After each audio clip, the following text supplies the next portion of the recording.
quand les rabbins sont venus à l'usine pour cachériser les équipements, moi, j'allume, puis je regarde mon rabbin, je l'appelle mon rabbin, il s'appelle Chaim. Puis je dis, Chaim, puis tout se passe en anglais, Chaim, you must like Slivovitz, right? Il dit, oh yes, j'adore la Slivovitz, l'alcool de prune. Il dit, ma grand-mère était hongroise, elle avait une plantation de prunes en Hongrie avant la guerre, qu'elle a perdue avec les nazis. Donc là, il me dit, je suis l'expert Slivovitz de Montréal. J'ai une collection de Slivovitz et il m'invite chez lui à Outremont. C'est un juif orthodoxe. Donc j'arrive là, sa femme est dans la cuisine et ses 4 enfants sont là et ils me regardent avec des yeux, sont comme ça. C'est rare qu'ils ont des invités comme ça qui arrivent à la maison. Et sur la table, il y avait toutes ces Slivovitz qui étaient là. Puis il me regarde et il me dit, je ne veux pas te faire plaisir, mais de toutes les Slivovitz que j'ai chez nous, la tienne, c'est ma favorite. Donc là, il dit, tu ne pourras pas en faire assez. Il dit, quand les Juifs de l'Amérique vont goûter à ça, tout le monde va en vouloir. Tous les rabbins vont en vouloir. Ils vont vouloir leur petite 10 onces dans leur soutane. Mon nom est Davy Galland. Je suis maître distillateur, cofondateur et copropriétaire de la distillerie du 29 octobre. Et je suis également membre des Distilleries du Québec. L'idée de la distillerie ici a commencé exactement où on est en ce moment.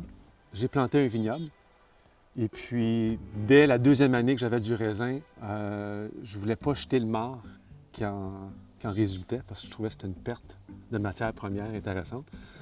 Et donc j'ai acheté un alambic sur eBay ne sachant pas rien sur la distillation. Puis c'est là que j'ai commencé à distiller, ça fait à peu près 10 ans de ça. De ça, s'est joint mes 2 associés, Martin Ruel et Julie Chapdelaine, par l'entremise de la musique. Parce que je suis à la base un réalisateur de disques, musicien. Donc j'accompagne des artistes, j'ai réalisé des albums pour des gens comme Garou, Rock Voisine, Caïn. Et puis là, je suis en train de faire un projet avec la fille de Martin Ruel, qui est maintenant mon associé. Lui, c'est un sommelier diplômé à Paris. C'est un gars qui connaît beaucoup les alcools. Et puis pendant qu'on travaillait ici dans le studio, on prend un petit break, puis je dis, il faut que je te montre de quoi. Puis je l'amène dans ma petite pièce cachée en dessous de mon balcon. Et là, j'ai de l'alambic, puis j'ai des tonneaux qui sont là avec des gros vapes de fermentation, des bouteilles à pu finir. Puis là, il rentre, puis là, il se met à sacrer. « Mais ça n'a pas d'allure. » Puis bon, j'en passe. Et il commence à goûter. Et il est parti avec mes rouges. C'était concluant. Et il a dit, « Faut pas que ça dorme dans la cave ici. Il faut que ça sorte. » Tout ce que je distille, ou beaucoup des choses que je distille, ils viennent à l'intérieur de 200 pieds de la maison. Ça, pour moi, ça donne une valeur. C'est fou. Quand tu donnes quelque chose à quelqu'un, tu dis, « Goûte à ça. » Ça peut pas être plus local. Tu sais, le gin, mon côté conifère, il vient de mes épinettes de Norvège. Le côté miel, bien, c'est notre miel. On va chercher le romarin dans le jardin. Puis, même chose avec la grappa, avec le restant des raisins, tout ça. La pomme, j'ai fait des brandies ici de pommes, c'est extraordinaire, vieilli 6 ans en fût de chêne. 29 octobre, eau de vie. Vraiment, c'est là qu'on part parce que moi, j'ai connu ça très jeune en tournée folklorique en Europe de l'Est, des Palinka, Tsuika, ces trucs-là, la Slivovitz. Et puis, avec le vignoble ici, la grappa. Donc, tout ce qui est base de fruits m'inspire plus que des trucs où on va faire de la macération avec des herbes. Pas que c'est pas inspirant, mais je trouve juste de travailler le fruit même, c'est plus fun.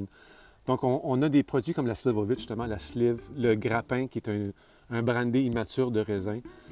Et on a un pastis qui ne rentre pas dans les eaux de vie, mais que j'aime le pastis. Fait que la chose qu'on s'est dit au 29 octobre, c'est on va faire des produits qu'on aime, d'abord et avant tout. En fait, je me suis dit ça à 25 ans, j'en ai 51 aujourd'hui.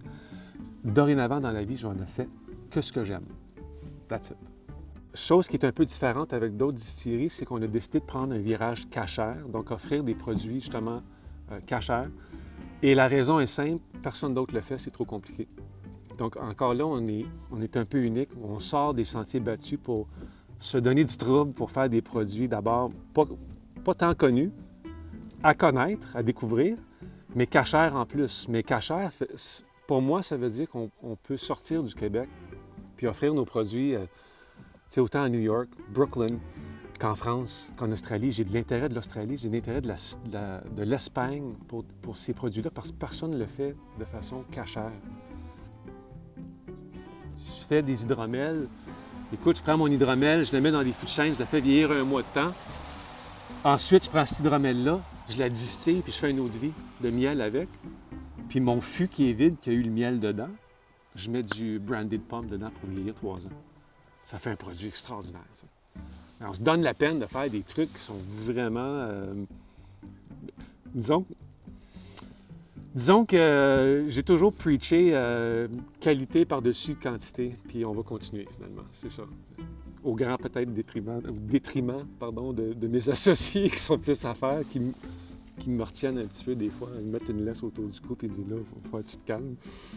Mais en même temps, reste dans ta folie, tu sais, parce que c'est ce qui fait qu'on est un peu différent des autres.